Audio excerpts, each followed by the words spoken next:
Yan, ito po yung continuation kanina, no? Naputol po yung kanina, sorry ha. Okay. Anyway, introduction lang po yung kanina. Tinatanong ko po siya kung ano yung trabaho niya kasi kailangan po malaman natin kasi napaka-importante po yan. Kasi po, ilang beses ko na sinabi ito na madalas po ang sakit ng pasyente po ay may kinalaman yung trabaho or yung ginagawa ng pasyente araw-araw. Sa kanina naman po, nagbabantay po siya sa sariling tindahan niya at nagbubukas alas 5 ng umaga, sumasara alas 11 ng gabi. Ang habang panahon yan, kaya yun ang number one minsan, stress. No? Kaya palagi ko in-advise sa mga katulad ni Madam na pag walang customer, huwag kang mag-cellphone ng cellphone. Okay, kung tapos na yung trabaho sa bahay like laba, luto, syempre uupo na tayo sa tindahan, di ba? So pag nakaupo na po tayo sa tindahan habang walang customer, pakipikit na lang po ninyo mata ninyo at pwede kayo magsandal sa upuan at tatayo lang kayo, didilat kayo pag meron na po kayong customer. Kasi pag nakapikit po tayo, parang pinapahinga na po natin yung katawan natin, lalo na yung utak natin na hindi syempre umaandar. Unlike pag magsa-cellphone pa po tayo, syempre aandar yung utak natin, madaling tayong mapagod mentally plus of course physically. Syempre hahawak pa tayo ng cellphone tapos magganon-ganon pa tayo. So not necessarily yung paa natin ang nagtatrabaho, no? Okay, pero at least pag nakaupo tayo at hindi po tayo nagsa-cellphone, para na rin po tayo natutulog, dahil hindi po sinusunog yung mga calories natin na pwede natin gamitin yung calories na panglaban ng mga infeksyon, ng mga mikrobyo na pwedeng pumasok sa ating katawan anytime of the day, no? So kailangan talaga i-preserve natin ang calories by just closing our eyes, okay, even without the need to sleep. Hindi kailangan matutulog kayo. Pag nakapikit na po kayo, okay, that's already good enough, no? Lalo pag hindi pwede kayo matulog dahil magbantay po kayo ng tindahan, di ba? Okay. So, ano pong problema natin, Madam? Ubo. Ubo. Ilan araw na po yung ubo ninyo? Tatlo na daw. 3 araw.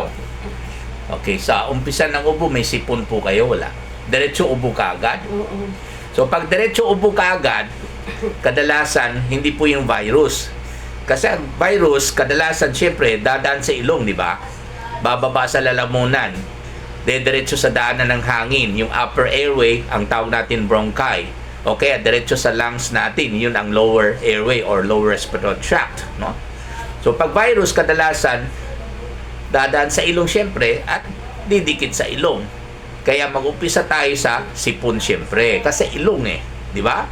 Okay, pag sa kwento niya, wala siyang sipon, diretso ubo, mas medyo mag-worry po tayo.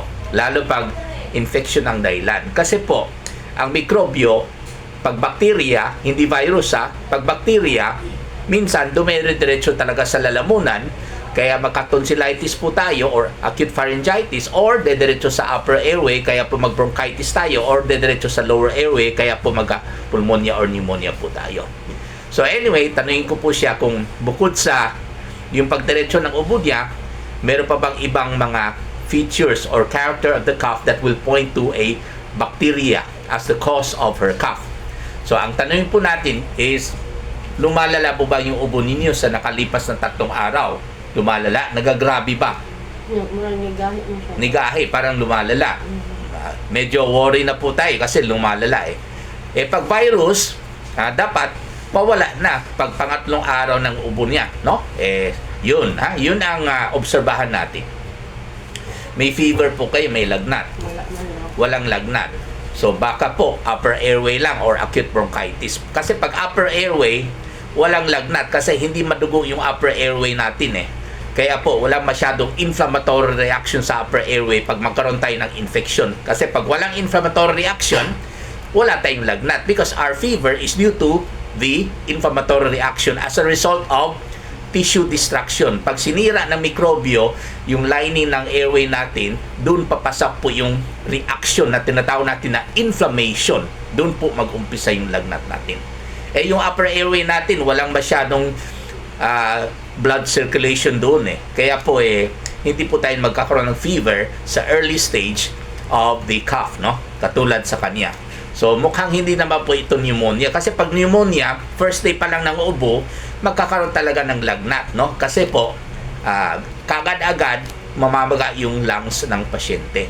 Okay, so, itutuloy po natin, no? So, anong kulay ng plema? Yellow, puti, or green? Puti man daw. Puti pa rin. Okay.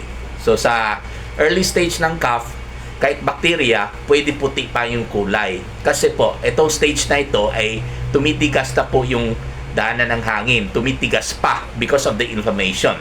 Kaya po, wala masyadong plema. Kung may plema naman, ay puti ang kulay. If not, ang sabi niya kanina, matigas daw po ang ubo niya. Tama po ba? Tapos. Ibig sabihin, wala pa masyadong plema. Okay? Yun po ang early stage ng infection ng airway natin, no? Yung plema, papasok na yan after 4 or 5 days ng ubo. Lalo pag sinisira na po yung daanan ng hangin natin or yung baga natin. Ang resulta kasi sa pagsisira ng baga o kaya yung airway na tinatawag natin ng bronchi, ang resulta po ay walang iba kundi magkakaroon po tayo ng plema. Kasi ang plema po is the result of tissue destruction. Yung pagsisira ng laman natin. Pagsisira ng daanan ng hangin o kaya pagsisira ng baga natin, ang resulta po ay nana. Okay? So, may amoy langsa po ba or amoy taya tuwing inubo kayo? Wala, hindi. Wala, okay. So, Makati po bang lalamunan ninyo? O medyo. Medyo.